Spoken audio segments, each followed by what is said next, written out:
నమస్తే. ఈ మధ్యకాలంలో కాంగ్రెస్ పార్టీ పైన బీఆర్ఎస్ పార్టీ కావచ్చు, బీజేపీ కావచ్చు విరుచుకుపడతా ఉన్నది. సో గ్రౌండ్లో ఈ మధ్యకాలంలో పక్కా తెలంగాణ పబ్లిక్ ఒపీనియన్ తెలుసుకునే క్రమంలో కూడా పబ్లిక్ కూడా కొంత ఇబ్బంది పడుతున్నట్టు స్పష్టంగా కనిపిస్తూ ఉంది. సో తెలంగాణ రాష్ట్రంలో జరుగుతూ ఉన్న తాజా రాజకీయ పరిణామాలపైన మాట్లాడడానికి మనతో పాటు తెలంగాణ ఉద్యమకారుడు, సో కాంగ్రెస్ పార్టీ అధికారంలోకి రాకముందు కాంగ్రెస్ పార్టీకి ఎవరు లేనప్పుడు ఉద్యమ కోటాలో ఒకరో ఇద్దరు ఉంటుండే. సో ఆ ఒక్కరు ఇద్దరిలో ఉన్న వ్యక్తి ప్రస్తుతం కాంగ్రెస్ పార్టీ టీపీసీసీ ప్రధాన కార్యదర్శి పున్న కైలాస్ నేత, తెలంగాణ ఉద్యమకారుడు. ఈ పదవుల కంటే ఇంపార్టెంట్ సో ఈ ఉద్యమకారుడు అనే వర్డ్కు మనం ఇంపార్టెన్స్ ఇవ్వాల్సిన అవసరం ఉంది. కాబట్టి సో తెలంగాణ ఉద్యమకారుడు, మరో పోరాట యోధుడు పున్న కైలాస్ నేత గారు మనతో పాటున్నారు.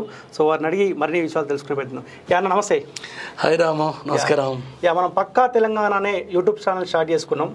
సో మార్పు కోసం నేను కాలోజీ టీవీ వేదికగా సో ఏ తరహాలో అయితే నా వంతు బాధ్యతగా నేను పోరాటం చేసినాం. సో పబ్లిక్ అక్కడక్కడ ఇబ్బందులు పడుతూ ఉంటే నాకు అనిపించింది కొత్త ఎజెండా తోటి పోవాలి, అది ప్రజల ఎజెండా అయి ఉండాలన్న ఉద్దేశంతో సో ఈ పక్కా తెలంగాణ అనే యూట్యూబ్ ఛానల్ని ఓపెన్ చేసుకున్నామన్న. ఈ ఛానల్ ఏ తరహాలో ముందుకెళ్తే బాగుంటుందని ఒక ఉద్యమకారుడిగా, కాసేపు కాంగ్రెస్ పార్టీని పక్కకు పెట్టండి, ఒక ఉద్యమకారుడిగా ఏ తరహాలో పోరాటం చేస్తే బాగుంటుందని మీరు అనుకుంటా ఉన్నారు? ముందుగా పక్కా తెలంగాణ పేరుతో ఏదైతే ప్రజల గొంతుకగా పనిచేస్తూ ఉన్నారో, ప్రజల ఆకాంక్షలు, ప్రజలు ఏ కోరిక మేరకు ఈ తెలంగాణ రాష్ట్రం కావాలని కోరుకున్నారో ఆ సందర్భం లోపల ఆనాడున్నటువంటి ప్రభుత్వం, కేసీఆర్ ప్రభుత్వం మీద మీరు నీతిగా నిజాయితీగా పనిచేసి ప్రజల యొక్క గొంతుకై నిలబడ్డారు. 100% మీ నీతిని నిజాయితీని మేము ఎవరో శంకించాం. ఇవాళ వేరే ఛానల్ పెట్టి లేకపోతే ప్రజల కష్టాలని, కన్నీళ్ళని, అక్కడక్కడ ఇబ్బందులు ఉంటే వాటిని ప్రభుత్వం దృష్టికి తీసుకుపోతున్నారు. దీనిని స్వాగతిస్తున్నా. 100% మీరు ప్రజల కొరకు, బడుగు బలైన వర్గాల కోసము, నిరుద్యోగుల కోసం, మహిళల కోసం, సంబంధ జాతుల కోసం నిటారుగా నిలబడ్డందుకు ముందుగా మీకు శుభాకాంక్షలు తెలియజేస్తూ, మీ యొక్క ఆశయము, ఆకాంక్షలు ఏవైతే ఉన్నాయో వాటిని అన్నింటిని కూడా ఫుల్ఫిల్ చేయాలని, ఈ ప్రభుత్వానికి విమర్శనాత్మకమైనటువంటి సలహాలు, సూచనల పేరుతోటి ప్రభుత్వాన్ని ముందుకు తీసుకుపోవాలని, తప్పకుండా డెఫినెట్గా మీరు ఏదైతే ఒక గొంతుకై నిలబడ్డారో అది అటువైపైనా, ఇటువైపైనా, ఎటువైపైనా అంతిమంగా ప్రజలకు లబ్ధి చేకూర్చాలనే ఆశయంతో మీరు ముందుకు పోతా ఉన్నారా. మిమ్మల్ని అభినందిస్తున్నా. తప్పకుండా మీ ఛానల్ విజయవంతమై ఏ ప్రజలైతే, ఏ యొక్క ఉద్యమకారులైతే, ఏ కవులైతే, కళాకారులైతే, ఉద్యోగస్తులైతే, నిరుద్యోగులైతే తెలంగాణ రాష్ట్ర ఏర్పాటుని ముందుండి నడిపించారో ఆ పరంపరని ఈ ప్రభుత్వం కూడా నడిపించాలని, ఆ దిశగా ప్రభుత్వానికి మీరు సలహాలు ఇవ్వాలని నేను కోరుకుంటాను. ఓకే. సో 10 సంవత్సరాల కాలం అయితే కేసీఆర్ చేతిలో అధికారం ఉన్నప్పుడు మాలాంటి ఛానల్స్ వాళ్ళ కొద్దిగా విమర్శనాత్మకంగా మనం మాట్లాడినప్పుడు, ప్రజల సమస్యలను ఎత్తి చూపినప్పుడు బీఆర్ఎస్ పార్టీకి ఆనాడు ఇబ్బంది అయింది. సో ఈ పక్కా తెలంగాణ అనే యూట్యూబ్ ఛానల్ అదే తరహాలో ప్రజల పక్షాన ప్రశ్నిస్తే మీ కాంగ్రెస్ పార్టీకి ఏమైనా ఇబ్బందికర పరిస్థితి ఎదురైతే వాళ్ళకి ఇబ్బందులు పెట్టే ప్రయత్నం చేస్తుందా? డెఫినెట్గా ఒక మాట చెప్తా ఉన్నాం. ముళ్ళ కంచెలు తెంపింది గౌరవ ముఖ్యమంత్రి రేవంత్ రెడ్డి గారు. దాని ఉద్దేశం ఏంటిది? బందీలు లేనటువంటి తెలంగాణ, ఏ ప్రజలైతే ప్రజాస్వామ్యం కోరుకున్నారో, మీ హక్కులు, మీ ధర్నాలు, ఈ ప్రజలు ఏదైతే బాధలు పడ్డా, కన్నీళ్ళ కారణమైనటువంటి వాళ్ళు ప్రభుత్వ ఉద్యోగులైనా, రాజకీయ నాయకులైనా, మీరు ప్రజాస్వామ్యబద్ధంగా వ్యవహరించవచ్చు. 4th ఎస్టేట్ అని ఏదైతే చెప్పబడుతుందో దానికి ఇవాళ తెలంగాణలో మా ముఖ్యమంత్రి గారు తీసుకున్న నిర్ణయం. ధర్నా చౌక్లో ధర్నాలు చేయలేనటువంటి పరిస్థితి ఆనాడు 10 సంవత్సరాల కాలంలో చూసాం. ఇలా పరిస్థితి ఉన్నదా? ఎవరైనా చెప్పొచ్చు. డెఫినెట్గా మా ప్రభుత్వంలో కూడా లోపాలు ఉండొచ్చు. మీ 100% మేమేం దేవుళ్ళం కాదు, ఓ ప్రజానాయకులం, మార్చుకుంటాం. ఎక్కడైనా తప్పులు జరిగితే వాటిని అన్నిటి కూడా సవరించుకొని ప్రజలకు అనుకూలంగా పనిచేసేటువంటి మా ముఖ్యమంత్రి గారు, మీకు తెలుసు ఎవరైతే ప్రజా సంఘాలు ఉన్నారో, కవులు ఉన్నారో, కళాకారులు ఉన్నారో, వివిధ రాజకీయ పార్టీలు ఉన్నారో, నక్సలైట్ భావజాలం ఉండొచ్చు, ఆర్ఎస్ఎస్ భావజాలం ఉండొచ్చు, లేకపోతే ఈ రాష్ట్రంలో ఉద్యమకారులుగా పనిచేసిన వాళ్ళందరినీ కూడా పిలిచి మీ బాధలు ఏంటివి, మీ కష్టాలు ఏంటివి, ఉద్యోగ సంఘాలుగా మీరు పడుతున్న బాధలు ఏంటి అని మా ముఖ్యమంత్రి గారు వింటున్నారు. కాబట్టి ఇది ప్రజాప్రభుత్వంగా విజయవంతమైంది. 17 నెలల కాలంలో 18 గంటలు పనిచేసినటువంటి ముఖ్యమంత్రి ఈ దేశంలో ఏకైక వ్యక్తి రేవంత్ రెడ్డి గారు అని నేను పూర్తిగా విశ్వాసంతో ఉన్నా. కాబట్టి నిజంగా కూడా ఏమైనా ఇబ్బందులు ఉంటే అది కల్లాల విషయంలో కావచ్చు, లేకపోతే రుణమాఫీ విషయంలో కావచ్చు, నిరుద్యోగుల పక్షాన కావచ్చు, మహిళలు పడుతున్న ఇబ్బందులు కావచ్చు, బలహీన వర్గాల రిజర్వేషన్ల విషయం కావచ్చు, ఏ విషయాన్నైనా మీరు విమర్శనాత్మకంగా చేసినటువంటి విమర్శలని మేము తప్పకుండా స్వాగతిస్తాం. ప్రభుత్వంలో ఇంకా చేయాల్సి ఉంటే ముఖ్యమంత్రి గారు చేస్తా అని చెప్పారు. ఈ ప్రభుత్వం నీది కాదు నాది కాదు అని ముఖ్యమంత్రి చెప్పారు. ఉద్యోగస్తులు, ప్రజలు, రాజకీయ పార్టీలు కలిస్తేనే ఈ తెలంగాణ సంపూర్ణమైనటువంటి విజయవంతం ముందుకు పోతుందని ముఖ్యమంత్రి గారు చెప్పారు. కాబట్టి డెఫినెట్గా మీరు ఏదైనా ప్రజల కోసము చేసినటువంటి విమర్శని మేము రాంగ్ రూట్లో కానీ ఇంకో రూటంగా ఆలోచన చేయం. మీ స్వేచ్ఛని, మీరు ప్రజాస్వామ్యబద్ధంగా మీకున్నటువంటి హక్కులని సంపూర్ణంగా వినియోగించుకునేటువంటి హక్కుని ఈ ప్రభుత్వం మీకు కల్పిస్తుంది. ఓకే, మీ టాపిక్ వద్దాం. మార్పు వచ్చిన తర్వాత ఇదే గాంధీ భవన్లో మనం ఇద్దరం ఇట్నే మాట్లాడుకున్నప్పుడు ఖచ్చితంగా కేసీఆర్ ఉద్యమకారులను పక్కకు పెట్టిండు, మా ముఖ్యమంత్రి మా రేవంత్ రెడ్డి గారు కాంగ్రెస్ పార్టీ ఖచ్చితంగా ఉద్యమకారులని గౌరవించుకుంటుంది అని అన్నది. సో పున్నా కైలాష్ నేతని ఇప్పటివరకు కాంగ్రెస్ పార్టీ ఎందుకు గౌరవించుకోలే అంటే ఎట్లా అనుకుంటారు రామ్ గారు? మీరు నాకు 2014లో రాగానే అధికార ప్రతినిధిగా అవకాశం ఇచ్చి అనేక చోట్ల ఏ లక్ష్యంతో అంటే తెలంగాణలో ప్రభుత్వం కేసీఆర్కి ఇచ్చిండ్రు, ఏ ఉద్యమకారులు అయితే ఆలోచించి ఈ తెలంగాణ రాష్ట్రం అయితే బాగుపడుతుందని చెప్పేసి వారికి ఇస్తే దానికి భిన్నంగా పరిపాలన కొనసాగింది. నియంత్రిత విధానాలు, కుటుంబ పాలన, దోపిడీ, పేద వర్గాల భూములు గుంజుకునేటువంటి కార్యక్రమం ఉంటే దానికి వ్యతిరేకంగా నిలబడడానికి కారణం కాంగ్రెస్ పార్టీ. నిరుద్యోగులు మరి ఉద్యోగాలు కావాలని కోరారు, రైతులు తమకు పొలాలకు నీళ్లు కావాలన్నారు, ఓ చేనేత కార్మికుడు తన బట్టకు ఉపాధి కూలీ గిట్టుబాటు రావాలని కోరిండు. సంపన్న జాతులు ఏదైతే ఆశించి తెలంగాణ మరి ఆ రోజు మీకు అధికారం కట్టబెడితే దోపిడీ జరిగింది తప్ప న్యాయం జరగలే. కాబట్టి నేను ప్రజల వైపు నిలబడ్డా. కారణం అది కాంగ్రెస్ పార్టీ నాకు అధికార ప్రతినిధిగా ఇచ్చింది. ఆ తర్వాత రేవంత్ రెడ్డి గారు మరి పిసిసి అధ్యక్షుడిగా అయిన తర్వాత నాకు రాష్ట్ర ప్రధాన కార్యదర్శిగా అవకాశం కల్పించారు. రాష్ట్రంలో వారు ఎక్కడ పనిచెప్పినా, వారు ఎక్కడ నన్ను నియమించినా విజయవంతంగా పూర్తి చేసి టికెట్ కూడా ఆశించినా సరే కొన్ని పరిస్థితుల వల్ల రాలే. అయినప్పటికీ కూడా ముఖ్యమంత్రి గారు ఉద్యమకారులకు ఇచ్చేటువంటి గౌరవాన్ని మనం చిన్నగా చూడాల్సినటువంటి అవసరం లేదు. ఎందుకు చెప్తున్నా అంటే ఒక దళిత బిడ్డ మాదిగ జాతి సోదరుడు ఎవరైతే జయ జయ హే తెలంగాణ అని చెప్పేసి ఒక పాట రాస్తే దాన్ని ఆనాటి ముఖ్యమంత్రి తిరస్కరించాడు. దాన్ని ఇవాళ తెలంగాణ గీతంగా అందశ్రీ రాసింది. అదేవిధంగా దొరల గడిలో బందీ అయినటువంటి నా తల్లి తెలంగాణ ఏదైతే ఉన్నదో సామాన్యుల తల్లిగా పేదల బడుగు బలైన వర్గాల చిహ్నంగా తీసుకొచ్చాడు. రాష్ట్ర చిహ్నంలో మార్పులు జరిగినాయి. అదేవిధంగా మరి ముళ్ళ కంచెలతో ఉన్నటువంటి ప్రగతి భవన్ని బద్దలు కొట్టి అది సాధారణ పౌరులు వచ్చేటువంటి దాన్ని తీసుకొచ్చిండు. ఉద్యమకారులకు గూడంజన కావచ్చు, గోరెడ్డి వెంకన్న కావచ్చు, నందిని సిద్ధారెడ్డి గారు కావచ్చు, ఇట్లా అనేక మందికి ఉద్యమకారులకు అవకాశాలు, గౌరవం, అమరవీరులకు అవకాశం, వాళ్ళకు ఉద్యోగాలలో కానీ తర్వాత వాళ్ళకి జరిగినటువంటి అన్యాయాన్ని ముఖ్యమంత్రి గారు ఆవేదన వ్యక్తం చేస్తూ ఆ రోజు వారికి అనేక మంది ఉద్యోగాలు కూడా ఇచ్చినారు. కాబట్టి ఇట్లా మనం చెప్పుకుంటూ పోతే తెలంగాణ విషయంలో సంపూర్ణంగా తెలంగాణ జరగలేదు, తెలంగాణ అస్తిత్వానికి అన్యాయం జరిగింది. కాబట్టి దీన్ని తిరిగి తీసుకొస్తా అని చెప్పేసి టీఎస్ని పక్కన జరిపి టీజీ తీసుకొచ్చిండు. టీజీ అంటే ఏంది? తెలంగాణ. టీఎస్ అంటే ఏంది? అసలు అర్థమే తెలియదు దానికి. కాబట్టి టీజీని తీసుకొచ్చిండు. ఇది కదా తెలంగాణ యొక్క అస్తిత్వాన్ని, తెలంగాణ యొక్క ఏ ప్రజలు ఏం కోరుకున్నారో దానికి భిన్నంగా నువ్వు చేసి నీ ఇష్టం వచ్చినట్టు చేసి నీకు జేబు సంస్థగా మార్చుకున్నావు. ఇది రాజుల పరిపాలన లెక్కనే ఉంది అని చెప్పేసి ముఖ్యమంత్రి ఆ రోజు మేము మీకు వ్యతిరేకంగా పోరాడితే ఉద్యమకారులు మమ్మల్ని జైల్లో పెట్టిండండి. అనేక సందర్భాల్లో ఇందిరా పార్కు దగ్గర ధర్నా చేయించుకోలేనటువంటి పరిస్థితి, మేము ఒక్కరికి కూడా అవకాశం ఇలే. కోదండరామ్ యొక్క తెలంగాణకు పెద్దన్న పాత్ర పోషిస్తే ఆయన తీసుకుపోయి జైలు వేసిండు. ఇలా మేము ఎమ్మెల్సీని చేసినాం, కాంగ్రెస్ పార్టీ సియాసత్ ఎడిటర్ని ఎమ్మెల్సీని చేసినాం, విద్యార్థి నాయకునిగా పనిచేసినటువంటి బల్మూరు వెంకట గారికి అవకాశం ఇచ్చినాం. యువజన విభాగంలో ఆ రోజు యూత్ కాంగ్రెస్లో పనిచేసినటువంటి నా సోదరుడు అనిల్ కుయాల రాజ్యసభ అవకాశం ఇచ్చింది కూడా కాంగ్రెస్ పార్టీ. అదేవిధంగా చారగొండి వెంకన్న మా విద్యార్థి నాయకుడు అద్భుతంగా పనిచేసిన తెలంగాణ కోసం ఎదురొడ్డి పోరాడినటువంటి నాయకుడు చారగొండ వెంకన్నకు విద్యా కమిషన్లో అవకాశం ఇచ్చారు. విశ్వేశ్వరరావు తెలంగాణ కోసం పనిచేసిండు, ఆయనకు విద్యా కమిషన్ మెంబర్లో అవకాశం వచ్చింది. బాలలక్ష్మి నా సోదరి ఝాన్సీ లక్ష్మి లెక్క పోరాటం చేసినటువంటి తల్లి తెలంగాణకు మరో రూపంలో పనిచేసిన నా చెల్లెకు ఇలా బీసీ కమిషన్ మెంబర్గా ఇచ్చినాం. ఇట్లా చెప్పుకుంటూ పోతే తెలంగాణ యొక్క సంబంధించినటువంటి కవులు, కళాకారులు గద్దరన్న పేరిట అవార్డులు ఇచ్చినాం. ఇది కాదా గొప్పతనం? ఇప్పుడు నేను అదే అంటా ఉన్నా, ఏ పేర్లు అయితే మీరు చెప్పుకుంటా వేరో వాళ్ళందరినీ గౌరవించుకున్నారు, వాళ్ళకు కూడా పదవులు ఇవ్వాలి ఇవ్వదని మేము అనట్లేదు. ఒక పున్నా కైలాష్ నేత దగ్గర ఎందుకు అవుతుంది ఆ పదవి? సరే, మీరు అన్నట్టుగా రాజకీయాల్లో ఎత్తుపల్లాలు ఉంటాయి, మనం ఆశిస్తాం. డెఫినెట్గా కాంగ్రెస్ పార్టీ కోసం పనిచేసినాం, తెలంగాణ ఆకాంక్షలు ముందుకు తీసుకుపోయినాం. ఆ రోజు అందరం కలిసి పనిచేసినాం. నేను ఏ రోజు కూడా టీఆర్ఎస్ వైపు చూడలేదు, పార్టీ మారిన వ్యక్తిని కాదు, పార్టీ కోసమే పనిచేసిన. పార్టీ లక్ష్యంగా పార్టీ జీవితంగా నేను బతికిన వాడిని. అవకాశం డెఫినెట్గా ఇస్తారన్నటువంటి ఆశతోనున్నా. ఒక అద్దంకి దయాకర్ని ఎమ్మెల్సీని చేసిండ్రు, 2 సార్లు ఓడిపోయిండు, తెలంగాణ వాయిస్గా నిలబడ్డాడు, ఉద్యమంలో పనిచేసిండు నా సోదరుడు. సో ఇవన్నీ కూడా రాబోయే రోజుల్లో డెఫినెట్గా నాకు ఒక అవకాశం ఇస్తారు ముఖ్యమంత్రి గారు. రేవంత్ రెడ్డి గారు ఎప్పుడు కూడా కష్టపడ్డటువంటి వ్యక్తుల్ని మర్చిపోయేటువంటి తత్వం కాదండి ఇది, నేను డెఫినెట్గా చెప్పగలుగుతాను.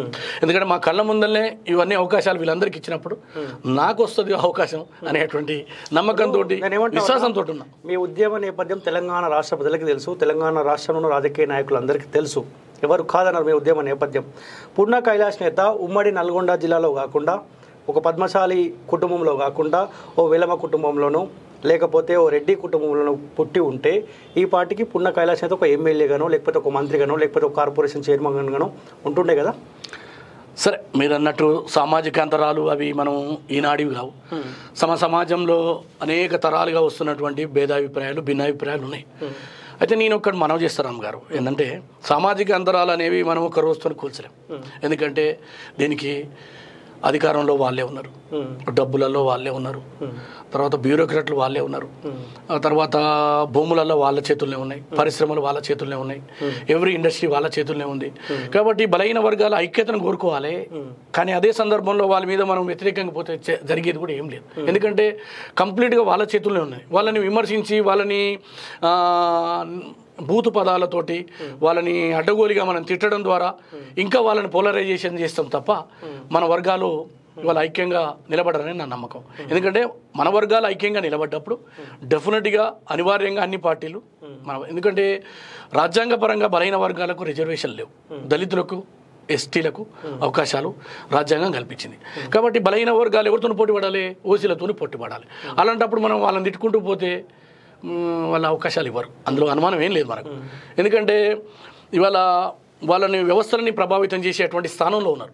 వాళ్ళని అసహించుకొని, వాళ్ళని వ్యతిరేకించుకొని, వాళ్ళని బూతులు తిట్టి, ఎందుకంటే గతంలో ఏం జరిగిందో ఇప్పుడు మనం ఉన్నటువంటి రాజ్యాంగం ఉన్నటువంటి ఓటు అనేటువంటి ఆయుధం ద్వారా మనం ముందుకెళ్తే మనకు అవకాశాలు వస్తాయి. వాళ్ళ పద్మశాలి కుటుంబంలో పుట్టినటువంటి ఒక బిడ్డగా నేను గర్వపడతా ఉన్నా. ఎందుకంటే ఉద్యమం చేసేటువంటి అవకాశం నాకు వచ్చింది. ఆనాడు కొండా లక్ష్మణ్ బాబూజీ తొలితరంలో ఒక త్యాగం చేసి మాజీ మంత్రిగా ఉన్నాడు తప్ప ఎప్పుడు కూడా పదవుల కోసం ఆశించాలి. మరి కేసీఆర్ ఏం చేసిండు? ప్రతిసారి ఎలక్షన్లకు పోయిండు, కలెక్షన్లు నిలబెట్టిండు. సో అంతకంటే భిన్నంగా తన జీవితాన్ని త్యాగం చేసి 99 సంవత్సరాల వయసులో కూడా ఢిల్లీలో మరి ఎముకలు కొరికేటువంటి చలిలో కూడా ఉద్యమాలు చేసినంటే మరి అటువంటి వారసత్వం నుంచి వచ్చినటువంటి సామాజిక వర్గంగా నేను గర్వపడతా ఉన్నా. నేను బాధపడతలేను. ఎందుకంటే సమాజం యొక్క ఉన్నతి కోసం తెలంగాణ ఆకాంక్షలను ఎత్తుకొని ముందుకు పోయినటువంటి ఒక బిడ్డగా ఉద్యమంలో పనిచేసిన ఇంతకంటే ఎక్కువేం కావాలి? ఆశిస్తాం. ప్రతిగా రాజకీయ నాయకుడిగా మనం రూపాంతరం చెందిన విద్యార్థి నాయకుడి నుంచి ఎమ్మెల్యే కావాలనుకుంటాం, ఎంపీ కావాలనుకుంటాం, మంత్రి కావాలనుకుంటాం. అదేం తప్పు కాదు. కానీ అవకాశం ఎప్పుడు వస్తుందని మన చేతుల్లో లేవు. మీతో పాటు ఉద్యమంలో కలిసి పనిచేసిన బాల్క సుమన్ కావచ్చు, గాదర్ కిషోర్ కావచ్చు, పిడమర్తి రవి కావచ్చు, గువ్వల బాలరాజు కావచ్చు, వీళ్ళు ఎమ్మెల్యేలు అయినారు, ఎంపీలు అయినారు, కార్పొరేషన్ చైర్మన్లు అయినారు. మీ పార్టీ అధికారులకు వచ్చి దాదాపు సంవత్సరంన్నర అయితే ఉన్నది. ఇంకా గుర్తించకపోవడానికి ఏమన్నా మీ ఉమ్మడి నల్గొండ జిల్లాలో ఉన్న రెడ్డిలు ఒక బీసీ గనుక ఏదైనా పదవి ఇస్తే రాబోయే రోజుల్లో మాకు ఇబ్బందికర పరిస్థితులు ఎదురయ్యే అవకాశం ఉంటుందన్న ఆలోచనలో భాగంగానే మీ పదవి అడ్డుపడుతుంది అనుకోవచ్చా?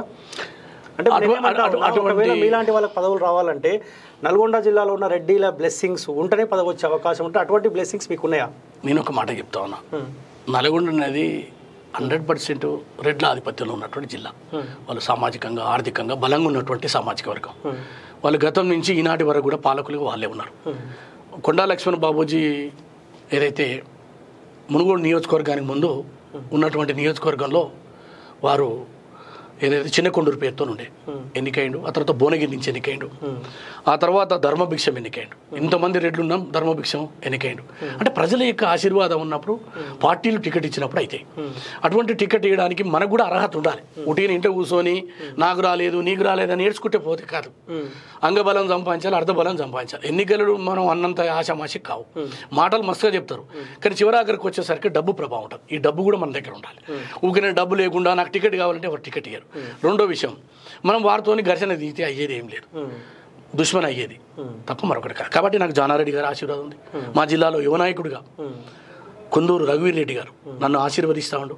అదేవిధంగా తెలంగాణ పదవిని త్యాగం చేసి మాజీ మంత్రిగా ఆనాడు ఉద్యమంలో పోరాటం చేసి తెలంగాణ కోసం నిలబడినటువంటి కోమటిరెడ్డి వెంకటరెడ్డి గారు, అన్నిటికీ మించి ఒక నికార్సుగా నీతిగా నిజాయితీగా పనిచేసే రాజగోపాల్ రెడ్డి గారు ఉన్నారు నా వెంట. అదేవిధంగా జిల్లాలో ఉన్నటువంటి దామోదర్ రెడ్డి గారు, ఉత్తమ్ కుమార్ రెడ్డి గారు, దేశం కోసం పనిచేసిన ఉత్తమ్ కుమార్ రెడ్డి గారు, అందరి యొక్క బ్లెస్సింగ్స్ ఉన్నాయి నాకు. కాబట్టి అవకాశం ఎప్పుడు వస్తుంది అనేది కాలమే నిర్ణయిస్తుంది తప్ప మనకు వాళ్ళ బ్లెస్సింగ్స్ ఏ ఉండాలా లేకపోతే ఉండొద్దా అనేది నాకు ఎక్కడ లేదు. డెఫినెట్గా వాళ్ళ ఆశీర్వాదం ఉంది. వాళ్ళు చెప్పినప్పుడు పనిచేసినాం, వాళ్ళ నియోజకవర్గాలకు పనిచేసిన, జానారెడ్డి గారు ఉప ఎన్నికలు వచ్చినప్పుడు పనిచేసిన, రఘువీర్ రెడ్డి గారు ఎంపీ ఎలక్షన్స్లో పనిచేసిన, మా రాజగోపాల్ రెడ్డి గారి కోసం పనిచేసిన, తర్వాత కుమ్మం అనిల్ రెడ్డి గారి కోసం పనిచేసిన, బీర్ల ఎలయ్య గారి కోసం పనిచేసిన, మందుల శామ్యులు, వీరేశం గారు 12 నియోజకవర్గాల్లో నాకు తోచినంత మేరకు పార్టీని గెలిపించడానికి పెద్దగా నాకు చేతిలో ఓటున్నాయని నేను చెప్పను, ఎందుకంటే నేను ఒక సామాన్య కార్యకర్తని. కానీ సాధ్యమైనంత మేరకు కాంగ్రెస్ పార్టీ వల్ల లాభం అవుతుంది, కాంగ్రెస్ పార్టీ ప్రజలకు మేలు చేస్తుంది, రాబోయే రోజుల్లో పేద వర్గాలను ఆదుకునే ఏకైక పార్టీ కాంగ్రెస్ అని ఈ యొక్క 12 నియోజకవర్గాల్లో తిరిగి వాళ్ళకు సపోర్ట్ చేసుకుంటూ వెళ్ళినటువంటి నాయకుని. కాబట్టి వీళ్ళ బ్లెస్సింగ్స్ ఉంటాయి. నేను ఎవరికి వ్యతిరేకంగా పోను కూడా. రాజకీయాల్లో ఒకటి నేను నేర్చుకునేది ఏంటంటే 4 అదుపులో పెట్టుకుంటే అన్ని పదవులు వస్తాయి. తప్పకుండా నేను పార్టీ వైపు నిలబడ్డా, పార్టీ కోసమే పనిచేసిన, పార్టీ లక్ష్యంగా పనిచేసిన, పార్టీ జీవితంగా పనిచేసిన. ఇప్పుడు మీ పార్టీలో ఒక బీసీని 4 అదుపులో పెట్టుకొని మాట్లాడితే పదవి వస్తానంటా ఉన్నారు. అంటే అన్ని కులాలకు ఇదే పద్ధతి ఉంటుందా? ఒక బీసీకి ఇలాంటి లిమిట్స్ ఉంటాయా? ఇగో రాము గారు ఒకటి చెప్తా, ఇప్పుడు అటువంటి వాటిని చర్చించేంత నాకు లేదు. నేను ఒక్కటి మాత్రం చెప్పగలుగుతా, ఎదుగుతున్న వాళ్ళు ఎవరైనా ఒదిగి ఉంటేనే రాజకీయాల్లో అవకాశాలు వస్తాయి. ఇప్పుడు యూనివర్సిటీలో చేసినప్పుడు ఏమవుతుందండి అంటే, ఒక మాట చెప్తాను, యూనివర్సిటీగా విద్యార్థి నాయకుడు ఉన్నప్పుడు మనం ఏదైనా మాట్లాడచ్చు. కానీ రాజకీయాల్లో టంగు స్లిప్ అయితే డెఫినెట్లీగా మనకు రాజకీయ అవకాశాలు రాకపోగా మనని తక్కువ చేసేటువంటి అవకాశం. ఇది నేను నేర్చుకున్నటువంటి రాజకీయాల్లో. కాబట్టి అందరితోనే మనం మంచిగా ఉండాలి, ఎవరు మన శత్రువు కాదు. వాళ్ళ మధ్య భేదాభిప్రాయాలు ఏమైనా ఉండొచ్చు కదా పెద్దోళ్ళు, మనం వాళ్ళ మధ్యకి పోతే, ఎందుకంటే 2 ఏనుగులు కొట్టుకున్నప్పుడు మధ్యలో పోతే మనం కథం అయిపోతాం.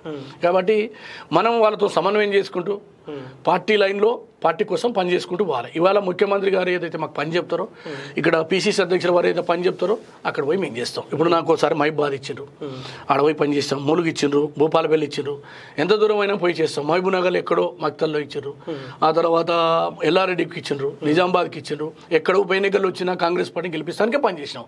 కాబట్టి పార్టీ కోసం సిన్సియర్గా పనిచేసినాం. ఇక ఇవ్వాల్సింది వాళ్ళు ఏమన్నా చేయాల్సింది ఉంటే వాళ్ళే ఇవాళ, కానీ మా చేతుల్లో లేవు పదవులు. ఎక్కడి నుంచి ప్రయత్నం చేస్తూ ఢిల్లీ నుంచి లాక్కుంటూ వస్తూ ఉన్నారు, లేకపోతే ముఖ్యమంత్రి గారితో మీకున్న సంబంధాలతోటి సో అక్కడ నుంచి నరుక్కుంటూ వస్తారు పదవి విషయంలో? ఒకటండి, నేను పార్టీ ముఖ్యమంత్రి గారు పీసీసీ అధ్యక్షులుగా ఉన్నారు, వారు నాకే పని చెప్పిండ్రు. ఎక్కడైతే నియమించారో పాదయాత్రలు చేసినప్పుడు కానీ, లేకపోతే పార్టీ యొక్క సభలు సక్సెస్ కావడానికి మమ్మల్ని ఇన్ఛార్జ్ చేసినప్పుడు మేము మా సొంత ఖర్చులతో మేము పోయినాం. మేము పార్టీ నుంచి రూపాయి ఆశించో, పార్టీ దగ్గర మేము రూపాయి అడుక్కొనే పోయిన వాళ్ళం కాదు. మేము విద్యార్థి నాయకులుగా ఉన్నప్పుడు మాకు వ్యాపారాలు లేనప్పుడు కూడా పార్టీ కోసం పనిచేసినాం. ఉప ఎన్నికలు వచ్చినాయి, మీకు తెలియదు కాదు, మునుగోడులో అనేక మంది అమ్ముడు పోయినరు రాత్రే. మేము పోలే కదా, పార్టీ కోసమే నిలబడ్డాం. మొన్న టికెట్ కోసం అడిగినా ఇయ్యలే, అయినా మా రాజగోపాల్ రెడ్డి గారు ప్రజల నాయకుడు, ప్రజల కోసం పనిచేసిన నాయకుడు, కాబట్టి మేము వారి వెంట నడిచినాం. సో ఇవన్నీ కూడా చూసినప్పుడు మాకు డెఫినెట్గా రేవంత్ రెడ్డి గారి ఆశీర్వాదం ఉంది, జాతీయ స్థాయి నాయకుల యొక్క ఆశీర్వాదం ఉంటుంది, మా జిల్లాలో ఉన్నటువంటి మా నాయకులందరి యొక్క ఆశీర్వాదం ఉంది. కాబట్టి నేను సకల జనుల నాయకునిగా ఉన్నా. నేను ఏదో ఒకరికి పరిమితమయ్యి, ఒక కులానికి పరిమితమయ్యి, ఒక జిల్లాకే పరిమితమైన నాయకుని కాదు. తెలంగాణ కోసం రాష్ట్ర వ్యాప్తంగా తిరిగిన నాయకుడిని, అటు విద్యార్థి నాయకునిగా వస్తా, ఇటు సామాజిక పరంగా వస్తా. జిల్లాలో కాంగ్రెస్ పార్టీని బలోపేతం చేయడానికి మేము ప్రయత్నాలు చేసినాం. రాస్తారోకోలు, ధర్నాలు, సభలు అన్ని రకాలుగా చేసినాం. ఏ నాయకుడు వచ్చినా గౌరవించినాం. కాబట్టి మేము ఒకరికి వ్యక్తిగా ముద్ర పడలేదు. 100% రేవంత్ రెడ్డి గారి పరిపాలనలో నాకు ఒక అవకాశం వస్తుంది. 100% చెప్తున్నా, రేవంత్ రెడ్డి గారు మమ్మల్ని ఆశీర్వదిస్తారు. వారు మమ్మల్ని ఏ రకంగా చిన్న చూపు చూస్తాడని, లేకపోతే ఈ వర్గమని ఆ వర్గమని మమ్మల్ని ఎప్పుడు చూడలేదు. మా జిల్లాలో నాయకులు కానీ, ఇక్కడ రాష్ట్ర ముఖ్యమంత్రి గారు, పీసీసీ అధ్యక్షులు కానీ, మీనాక్షి నటరాజన్ గారు మొన్ననే చెప్పారు, కష్టపడ్డటువంటి వాళ్ళందరూ కూడా పదవులు ఇస్తాము, ఒకరి ముందు ఒకరు వెనకైతారు, ఇబ్బంది ఏం లేదు. ఆ యొక్క వారి యొక్క ఆలోచనల మేరకే పార్టీ కోసం పనిచేస్తున్నాం. డెఫినెట్గా రామగారు మీరు చూడండి, మంచి పదవిలో ముఖ్యమంత్రి గారు మమ్మల్ని కూర్చోబెడతారు. ఓకే, నమ్మకం. సో ఈ మధ్య కాలంలో మనం ఛానల్ ఓపెన్ చేసుకున్న తర్వాత పబ్లిక్లోకి వెళ్ళి పబ్లిక్ ఒపీనియన్ తెలుసుకునే ప్రయత్నం చేసిన, కేసీఆర్ పైన ఏ తరహాలో అయితే వ్యతిరేకత ఉండేనో మార్పు కంటే ముందు, మీ పార్టీ పైన కూడా అదే తరహాలో వ్యతిరేకత కనిపిస్తూ ఉంది. మీ పార్టీ దృష్టికి ఏమైనా వచ్చిందా? మీరు కూడా గ్రౌండ్లో తిరుగుతూ ఉంటారు, మునుగోడు కావచ్చు, లేకపోతే ఇతర నియోజకవర్గాలు తిరుగుతూ ఉంటారు. ఎందుకు ఇంత తక్కువ టైంలో ఇంత వ్యతిరేకత మీ పార్టీ పైన వచ్చింది?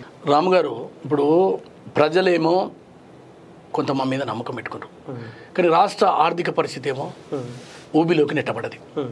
మొత్తము 8,39,000 కోట్ల రూపాయలు అప్పులోకి ఉన్నప్పుడు, తర్వాత దాన్ని 13-14% తెచ్చినప్పుడు, నువ్వు కట్టినటువంటి ప్రాజెక్టులు కూలిపోయినప్పుడు, తర్వాత కాంట్రాక్టర్ల బిల్లు చెల్లించలేని పరిస్థితి, రెండోది కొత్త ఉద్యోగాలు వస్తే జీతాలు ఇవ్వలేనటువంటి ఆర్థిక స్థితిగతుల నుంచి ముఖ్యమంత్రి గారు జీతం ఇచ్చుకుంటూ 1వ తారీఖు నాడు ముందుకు తీసుకుపోతాడు.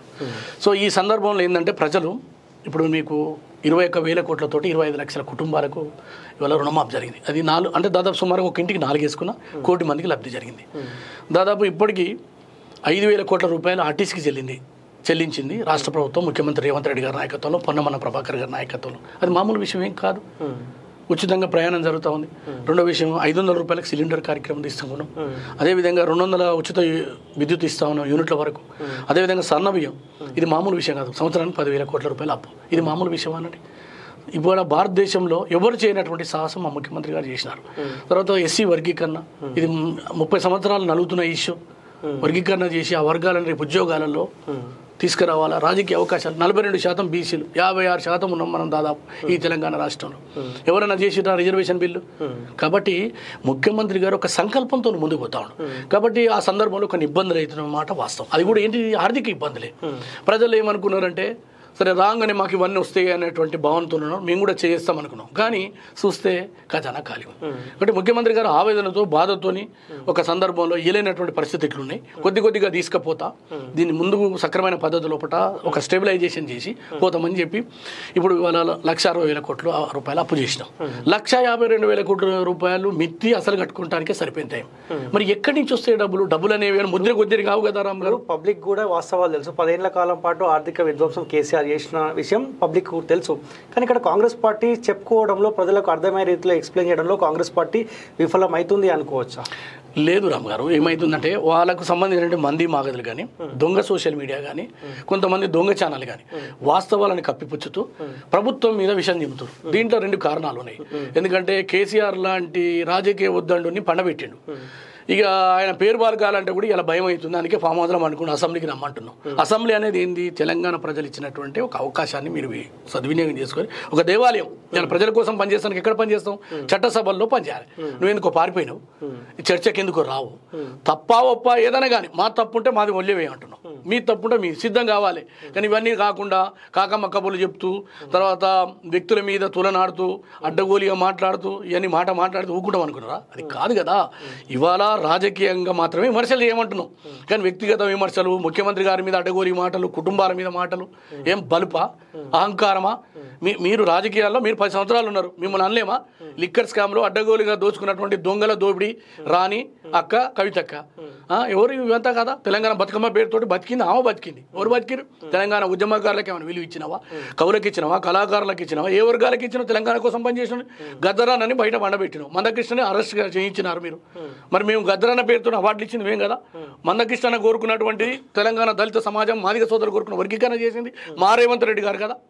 ఇవి కదా తెలంగాణ కోసం చేసినటువంటి అన్ని కార్యక్రమాలని కాదు. కొంత వెనుకబడ్డ మాట వాస్తవం. సోషల్ మీడియాలో కావచ్చు, దాన్ని తిప్పికొట్టడంలో కొంత వెనుకబడ్డాం. అయినప్పటికీ కూడా ఒక మాట మాత్రం కాంగ్రెస్ పార్టీ కార్యకర్తలు కోరుకుంటారు, చెట్టు బాగుంటేనే నీడ వస్తుంది, తద్వారా అందరికీ అవకాశాలు వస్తాయి. రాజకీయం కోరుకుంటారు. మాదేం ట్రస్ట్ కాదు, రాజకీయ పార్టీ. కాబట్టి అందరం సమిష్టిగా ఎదుర్కోవాల్సినటువంటి అవసరం ఉందని కార్యకర్తలు భావించి ఇప్పుడు ఎదురుదాడి స్టార్ట్ చేసినాం. మొన్నటిదానికి ఏముండే ప్రజలు అర్థం చేసుకుంటారు అనుకున్నాం.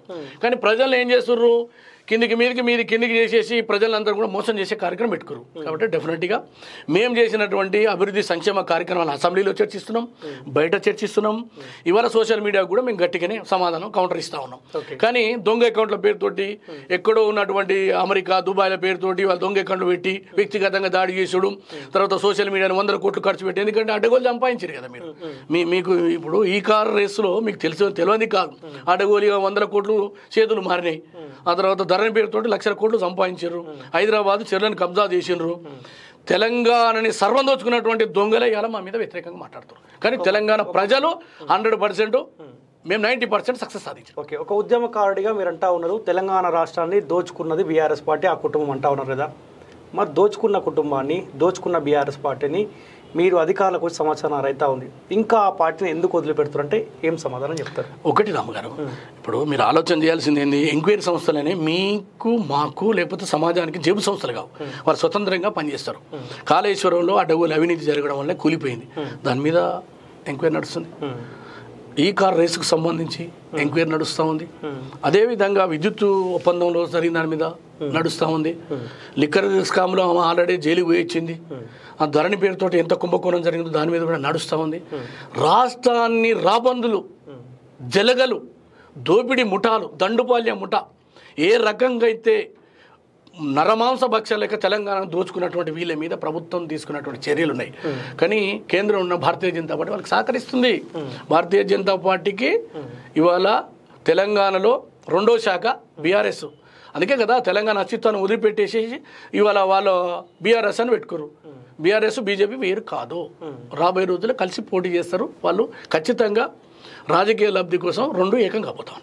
మీకు నమ్మకం ఉందా దోచుకున్న ఈ దోపిడీదారులను ఖచ్చితంగా లోపడేస్తారని నమ్మకం మీకైతుందా? 100% రాము గారు. ముఖ్యమంత్రి గారు ఇందులో ఎవరి చుట్టం కాదు, చట్టం తన పని తాను చేసుకుపోతుంది. ఇవాళ రాజకీయాల కోసం మేము మాట్లాడినటువంటి మాటలు కాదు. ప్రజలకు ముందు మేమైతే ఎజెండా పెట్టి వచ్చినామో ఆ ఎజెండా ప్రకారం ముందుకు పోతాం. చట్టంలో దోషులను తెలిస్తే వాళ్ళందరినీ జైల్లో పెడతాము. ఒకవేళ చట్టం ముందు నిర్దోషులు ఉంటే నిర్దోషులుగా ఉంటారు. ఇందులో ఎవరిని మినహాయింపులు ఏం లేవు కదా. అందుకోసం ఎంక్వైరీ నడుస్తుంది. ఎంక్వైరీ అన్ని కూడా చివరి దశకు వచ్చినాయి. ఫోన్ ట్యాపింగ్లో మీకు తెలియదు కాదు, అందరినీ జర్నలిస్టులతో సహా న్యాయవాదులు, ఆఖరికి హైకోర్టు జడ్జిలని, ఆ పోలీస్ శాఖలో ఉన్న పోలీస్ ఆఫీసర్ల మీద కూడా చేసిండ్రు. వాళ్ళు చేసిన అరాచకాన్ని తెలంగాణ సమాజం చూసింది కాబట్టి మాకు పట్టం కట్టిండ్రు. కాబట్టి డెఫినెట్గా వాళ్ళ మీద తగు విధంగా చర్యలు ఉంటాయి. ఓకే. సో ఈటెల రాజేందర్ రీసెంట్గా మీ ముఖ్యమంత్రిని పట్టుకొని కాస్త ఘాటుగా మాట్లాడాడు. సాడిస్ట్ అని చెప్పి, సైకో అని చెప్పి, లేకపోతే కొంత డిఫరెంట్ లాంగ్వేజ్ మాట్లాడినాడు. అనుకున్న స్థాయిలో మీ పార్టీ తిప్పి కొడుతుందా ఈటెల కామెంట్స్ని? ఇప్పుడు ఈటెల రాజేందర్ భారతీయ జనతా పార్టీ నాయకుడు. నక్సలైట్ల నుంచి, తెలంగాణ ఉద్యమం నుంచి అట్లా ఈనాడు భారతీయ జనతా పార్టీకి చేరిండు. చేరినప్పుడు భారతీయ జనతా పార్టీ కూడా విషయం కలుగుతూ ఉంది. అందులో భాగమే ఈటెల రాజేందర్ గారి మాటలు చూడాలి. రెండో విషయం ఏంది, ఈటెల రాజేందర్ గారు బలహీన వర్గాల ముసుగులో ఏదైతే ఇవాళ సందర్భం వచ్చినప్పుడు నేను బీసీని, నేను సందర్భం వచ్చినప్పుడు బీసీ అని మాట్లాడుతూ ఉన్నాను.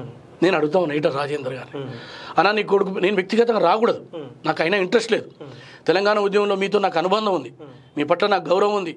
ఉద్యమ సందర్భంలో 2-3 సార్లు జైలుకు పోయినప్పుడు మీరు తీసుకొచ్చారు. నేను కూడా మీకు ఎన్నికల్లో పనిచేసిన, నేనేమి సాధారణ వ్యక్తిని కాదు, విద్యార్థి నాయకునిగా హుజురాబాద్ నియోజకవర్గంలో ప్రతి గల్లీకి, ప్రతి వాడకు, ప్రతి ఇంటికి తిరిగి నేను గెలిపించడం కోసం ప్రయత్నం చేసిన ఉద్యమకారుడిగా నా బాధ్యత. కానీ ఇవాళ మా కాంగ్రెస్ పార్టీని, మా ముఖ్యమంత్రిని అడ్డగోలిగా వ్యక్తిగతంగా విమర్శలు చేస్తే నేను ఊరుకోను. ఎందుకంటే సైకో అంటే రాష్ట్ర ముఖ్యమంత్రిగా సన్నబియ్యడం ఇవ్వడం తప్ప, ఉద్యోగాలు 58,000 ఉద్యోగాలు ఇచ్చాడు ఇది తప్ప, కవులు కళాకారులను సన్మానిస్తాడు తప్ప, తర్వాత ఎమ్మెల్సీలుగా చేసిన ఉద్యమంలో పనిచేసిన వాళ్ళని తప్ప, ఎట్లా సైకో అయ్యండి నీకు? నీకు భారతీయ జనతా పార్టీలో అవకాశం లేక నిన్ను తొక్కేసే పరిస్థితులలో నీకు నీవుగా అస్తిత్వాన్ని నిలబెట్టుకోవడానికి, నిన్ను నువ్వు ఫోకస్ చేసుకోవడానికి మా ముఖ్యమంత్రిని విమర్శిస్తున్నావు సైకో అని. అసలు సైకోవే నువ్వు అని నాకు ఆలోచనకు వస్తా ఉన్నా. ఎందుకు చెప్తా ఉన్నా ఈ మాట అంటే, రాష్ట్ర అధ్యక్ష పదవి కోసం ట్రై చేసినావు, వచ్చే పరిస్థితి లేదు. కేంద్ర మంత్రి అనుకున్నావు, అది కాలేకపోయినావు. కాబట్టి పిచ్చులు తారాస్థాయికి లేచే ఈటెల రాజేందర్ గారు ముఖ్యమంత్రి మీద అడ్డగోలిగా విమర్శలు చేస్తాడు. విజ్ఞుడైనటువంటి రాజకీయ నాయకుడు మీరు, నాకు తెలుసు 100% ఈటెల రాజేందర్ చెడ్డ వ్యక్తి కాదు, టు బీ ఫ్రాంక్ చెప్తా ఉన్నా. కానీ సహనం కోల్పోయి అడ్డగోలిగా మా ముఖ్యమంత్రిని మీరు తిరిగితే మేము ఊకుటామా? నువ్వు నకిలీ బీసీ అని నేను అంటా ఉన్నా. అసలు బీసీ కాదు కదా, ఎట్లా బీసీ అవుతావు? 10,000 కోట్ల రూపాయలు కలిగినటువంటి అన్న నువ్వు ఇలా బీసీ ఎట్లా అవుతావు? మా పేదల కోసం, బలహీన వర్గాల కోసం ఏం చేసినావు అన్నాను చెప్పు, నేను అడుగుతున్నా. నువ్వు ఉన్నటువంటి 10 సంవత్సరాల కాలంలో ఎంతమందికి బీసీలకు టికెట్లు ఇప్పించినావన్నా? ఎంతమంది ఎంపీలను చేసినావన్నా? ఏం చేసినావన్నా? రెండో విషయం, నీ అల్లుడు ఎవరన్నా? నేను ఏ సామాజిక వర్గానికి వ్యతిరేకం కాదు. నా ఎదుగుదలలో ఆ సామాజిక వర్గాలు ఉన్నారు. నేను డెఫినెట్గా రెడ్డి వర్గాలు నాకు నిలబడినాయి, అనేక మందికి నాకు సహకరించరు. ఇవాళ కూడా నా ఎదుగుదలలో కూడా రెడ్ల యొక్క పాత్ర ఉంది, నేనేం కాదంటలేను. నీ యొక్క అల్లుడు ఎవరన్నా? రెడ్డి. మా వదినం ఎవరన్నా? రెడ్డి. నీ కోడలు ఎవరన్నా? రెడ్డి. ఎందుకన్నా బలహీన వర్గానికి కనపడలేదా? నేను అడుగుతున్నా. నేను నిన్ను వ్యక్తిగతంగా విమర్శించాలని కాదు కదా. మా ముఖ్యమంత్రిని సైకో అంటున్నావు, ఏదో అంటున్నావు. నువ్వు బలహీన వర్గాల కోసం నువ్వు చేసింది ఏందంట? బీసీల కోసం నువ్వు ఏమైనా నిలబడిచినవా? కాదు కదా. కాబట్టి మీరు మీ పద్ధతిని మార్చుకోండి, గౌరవప్రదంగా రాజకీయాల్లో నిలబడండి. మీ పట్ల గౌరవం ఉంది, ఒక ఉద్యమకారుడిగా, మీరు ఉద్యమాలు చేసినటువంటి నాయకుడిగా నేను నమ్ముతా, విశ్వాసంతో ఉన్నా. సమాజం చూసింది, నేను అనుకున్నా ఈటెల రాజేందర్ అంటేనే తెలంగాణ ఉద్యమంలో కేసీఆర్ తర్వాత మంచి పాత్ర పోషించమని సమాజం కూడా గుర్తించింది. కానీ ఇవాళ పదవుల కోసం దిగజారి, మంత్రి పదవుల కోసం, బీజేపీ రాష్ట్ర అధ్యక్ష పదవి కోసం మా ముఖ్యమంత్రిని తిట్టి నువ్వు పెద్దోను అవుతావు అనుకుంటే అది నీ మూర్ఖత్వం తప్ప మేము చేయగలిగింది ఏమీ లేదు. కాబట్టి దయచేసి ఇప్పటికైనా ఈటెల రాజేందర్ రెడ్డి గారు, మీరు మీ నోటిని అదిలో పెట్టుకొని కావచ్చు, వాళ్ళ బిడ్డే, వాళ్ళ భార్య, వాళ్ళ అల్లుడు, వాళ్ళ కొడుకు రెడ్డి కావచ్చు, ఆయన ఈటల రాజేందర్ ముదిరాజ్ అని వాడుతూ ఉంటాడు. మీరు ఆయన ముదిరాజులకు కూడా ₹1 సాయం చేసినోడు కాదు. నేను చెప్పాలనుకుంటే నేను అంటున్నా, నీ కొడుకు పేరు ఏం పేరన్నా? నితీష్ కుమార్ రెడ్డి. ఎట్లా పెడతావన్నా? ఇది పద్ధతినా? నువ్వు పెట్టొద్దని నీ ఇష్టం, పెట్టుకో రాజ్యాంగం ప్రకారం. మళ్ళీ బీసీ ఎట్లయితావన్నా నువ్వు? కాబట్టి ఇవన్నీ కూడా మా ముఖ్యమంత్రిని వ్యక్తిగతంగా తూలనాడి నీ పదవి కోసం ఫ్రస్ట్రేషన్లో నీకు పైన సహకరించకపోతే ఈ బీజేపీలో కుంపట్లున్నాయి. ఇప్పుడు రాజాసింగ్ ఓ పక్కున్నాడు, రఘునందన్ రావు ఓ పక్క, బండి సంజయ్ నీతో పడతలేదు, తర్వాత ఈ రాష్ట్రంలో ఉండబడేటువంటి లక్ష్మణ్ నీకు సహకరించడు. కాబట్టి పిచ్చులు పీక్ స్టేజ్ వేసి అంగి దింపుకుంటున్నావు. కాబట్టి మా ముఖ్యమంత్రి అంగి దింపాలని చూస్తున్నావు. అది సాధ్యం కాదు. తెలంగాణ ప్రజల ఆమోదంతో, ప్రజలు ఇచ్చినటువంటి అధికారంతో 5 సంవత్సరాలు అద్భుతంగా పరిపాలన మా ముఖ్యమంత్రి రేవంత్ రెడ్డి గారు చేస్తారు. మీరు బీజేపీలో ఏమైనా ఉంటే చూసుకో, అంతేగాని సహనం కోల్పోయి మీకు మీరే మన కోట శ్రీనివాసరావు సినిమాలో ఏదో ఉంటుంది కదా, అంగి చింపుకుంటాడు కదా, ఆ టైప్లో మీరు చింపుకోవద్దు. మీ గౌరవాన్ని నిలబెట్టుకోవాలని రిక్వెస్ట్ చేస్తాడు. జగ్గారెడ్డి మీ పార్టీ సంబంధించిన మాజీ ఎమ్మెల్యే కూడా సో ఆయన కంటే మించిన ఘాటుగానే స్పందించిండు, బేవకూఫ్ అని కొన్ని మాటలు మాట్లాడాడు. సో ఈ భాష దేనికి సంకేతం అన్న? ఒకటి ఇప్పుడు ఆయన అన్నాడని చెప్పి మీ పార్టీ కూడా అదే తరహాలో భాష మాట్లాడారు అన్న. నేను ఏమంటానంటే యుద్ధం అనేది 2 దిక్కుల సమానంగా చేయాలి. నువ్వు లక్ష్యం బాంబు వేస్తే నేను లక్ష్యం బాంబు వేస్తా, నువ్వు తుపాకి తీసుకొని కాలుస్తా అంటే నేను రాడాడుతూ కొడతా. ఇది కదా యుద్ధ నీతి. రాజకీయాల్లోకి వచ్చినాం, కానీ మాట్లాడాల్సినటువంటి మొదటి వ్యక్తి ఎవరైతే ఉంటారో వాళ్ళు కొంత జాగ్రత్తగా సమాజం ఏమనుకుంటుంది, ప్రజలు ఏమనుకుంటున్నారు, మీడియా ఏమనుకుంటుంది, మేధావులు ఏమనుకుంటారు, నేను ఆలోచన చేయకుండా ఒక ముఖ్యమంత్రిని పట్టుకొని నువ్వు అడ్డగోలిగా మాట్లాడితే మేము బరాబర్ యుద్ధమే కదా చేసేది. రాజకీయ పార్టీ కదా, నీకు నోరుంది మాకు నోరుంది. నీకేమైనా బంగారు నాలుగుందా? మాదేమైనా ఎండి నాలుగుందా? నీది ఏ నోటి నుంచి మాది వస్తుంది. నువ్వు బంద్ పెడితే మేము బంద్ పెడతాం. కాబట్టి ఇందులో ఒకటి ఆలోచించాల్సింది ఎవరంటే, ఎవరు ప్రారంభం చేసిరో వాళ్ళే కొంత వెనుకకు జరిగినటువంటి దాంట్లో నష్ట నివారణ చర్యలు చేపట్టి ప్రజల ముందు ఒకసారి పాశ్చాత్తాపం వ్యక్తం చేస్తే గౌరవం ఉంటుంది. అంతేగాని నేను ఎట్లయినా అంట మీరు అనొద్దంటే నువ్వు దొరవా? నువ్వు ఆల్రెడీ దొరవు కదా, బలైన వర్గాల ముసుగులో పెద్ద దొరవు నువ్వు. కాబట్టి ఈ తెలంగాణ ప్రజలు మిమ్మల్ని క్షమించరు. దయచేసి నేను ఒక్కటే కోరుకుంటున్నా, మీరు అమిత్ షాతోనో నరేంద్ర మోడీ గారితోనో మాట్లాడి మీ రాష్ట్ర అధ్యక్ష పదవి తెచ్చుకోండి, కానీ మా నాయకుడు నాటకోలుగా తీర్తే మాత్రం మేము ఊరుకోం. ఖచ్చితంగా తగిన జవాబు రాజకీయ రీతిగా ఇస్తాం. ఓకే, కల్వకుట్లకైతే కొత్త దుకాణం ఎత్తుకుంది, సామాజిక తెలంగాణ అంటుంది. భౌగోళిక తెలంగాణ మాత్రమే సంపాదించుకున్నాం, సో సామాజిక తెలంగాణ కోసం మరో పోరాటం చేస్తాను కవితక్క అంటుంది. కేసీఆర్ 10 సంవత్సరాల కాలం పాటు భౌగోళిక తెలంగాణ మాత్రమే చేసిండు అని ఒక రకంగా వాళ్ళ కూతురు ఒప్పుకుంటుంది. మీరు స్వాగతిస్తురా? నిజమే, భౌగోళిక తెలంగాణ చేసిండు కేసీఆర్. సామాజిక న్యాయం ఏం చేయలే. ఎందుకంటే ఒక మాదిగ బిడ్డ పాప లుంగి దోచి కట్టుకుండు రాజా గోచిగూడవికి ఉప ముఖ్యమంత్రిగా అది తీసేసిండు. మాదిగల యొక్క ఆత్మగౌరవం కాపాడటానికి ఉద్యమం చేస్తే మందకిష్టానని జైల్లో పెట్టాడు. తెలంగాణ ఆకాంక్షలు నెరవేర్తలేవు, ఇబ్బంది అవుతుందని కోదండరామ్ గారు మాట్లాడితే ఆయన జైల్లో పెట్టాం. మాలాంటి ఉద్యమకారులందరినీ కూడా పోలీసు వాళ్ళతో దొక్కించినాం, జైల్లో పాలు చేసినాం. నిజమే కదా, ఆమె కవిత నిజం మాట్లాడుతుంది, కానీ లేటుగా మాట్లాడుతూ ఉంది. ఎందుకంటే ఆమె ఉన్నప్పుడు అనలేదు, ఇవాళ ఎందుకంటుందంటే ఆమె రాజకీయం కొరకు ఇవాళ ప్రజల వైపు నిలబడ్డాన్ని నటించడానికి గురిగింజ నీతులు చెప్తుంది మా అక్క. ఈ గురిగింజ నీతులు లేకపోతే తొడపాశం పెట్టి నోట్ల చక్కెర పోసే కార్యక్రమాన్ని తెలంగాణ ప్రజలు నమ్మరు రామ్ గారు. ఎందుకంటే లిక్కర్ స్కామ్లో 10,000 కోట్లు సంపాదించిన అక్కవు నువ్వు, జైలుకు పోయించినావు 6 నెలలు. ఇవాళ నువ్వు ముసలిగా నీరు కాస్తే ప్రజలు ఎవరు నమ్మరు. కాబట్టి సామాజిక న్యాయం గురించి నువ్వు మాట్లాడే నైతిక అర్హత లేదు. 10 ఏళ్ళు గాడిద పండు దొరికినావు.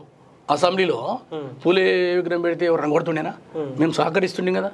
రెండో విషయం, 42% రిజర్వేషన్ ఇలా మేము బిల్లు తీసుకొచ్చినాము. ఆ బిల్లుని కేంద్రానికి పంపినాం, ఆమోదం తెలపాల్సింది బీజేపీ. నువ్వు ఆ రోజు ఎందుకు చేయలే? తగ్గించినావు కదా, స్థానిక సంస్థల ఎన్నికల్లో రిజర్వేషన్ తగ్గించిండు. తగ్గించి తెలంగాణ బీసీ లెక్క గొంతు కోసింది మీరు. ఈటల రాజేందర్ని తనుదంతే బయటపడ్డాడు. ఆ విషయం మీకు తెలుసు. రెండో విషయం, ఉద్యమకారులకు ఎక్కడ కూడా ఒక కనీసం పెన్షన్ కానీ ఒక నౌకరు కానీ నువ్వు ఇచ్చింది లేదు. రెండో విషయము, మహేందర్ రెడ్డి ఇలా మా పార్టీలో ఉండొచ్చు కాక, సరే ఆయన నాకు వ్యతిరేకం కాదు, తెలంగాణకు వ్యతిరేకంగానే చేసిన కానీ మంత్రి ఎందుకు చేసినావు? నువ్వు చెప్పు, ఎందుకు చేసినావు? సబితా ఇంద్రారెడ్డి తెలంగాణ ఉద్యమం గురించి ఏమైనా కత్తులు తిప్పినా? అది మంత్రి ఎందుకు చేసినావు? ఇట్లా పొట్ట చించుకుంటే పేగులు వస్తాయని ఆ రోజు మేమందరం మూసుకున్నాం. కానీ ఇవాళ ప్రజలకు తెలియదు అనుకోకు అక్క, నువ్వు కొత్త దుకాణం పెట్టినావు, అప్పుడేమో బతుకమ్మ దుకాణం పెట్టినావు, ఇప్పుడు కవితమ్మ బతికే దుకాణం పెట్టుకుంది. కాబట్టి తెలంగాణ ప్రజలు బీసీ ఎస్సీ ఎస్టీలు నమ్మరు.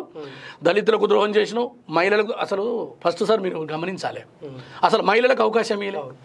సిగ్గు అనిపిస్తలేదు అక్క? నేను అడుగుతున్నాను, నేను సిగ్గు కొంచెం ఇంకిత జ్ఞానం, నేను మాట్లాడకూడదు ఇంత కటుగా ఒక మహిళ మీద. కానీ నాకెందుకు ఆమెను చూస్తుంటే ఇది ఎట్లుందంటే 100 హత్యలు చేసి అంట తీర్థయాత్రకు పోయిందట ఒక ఆమె.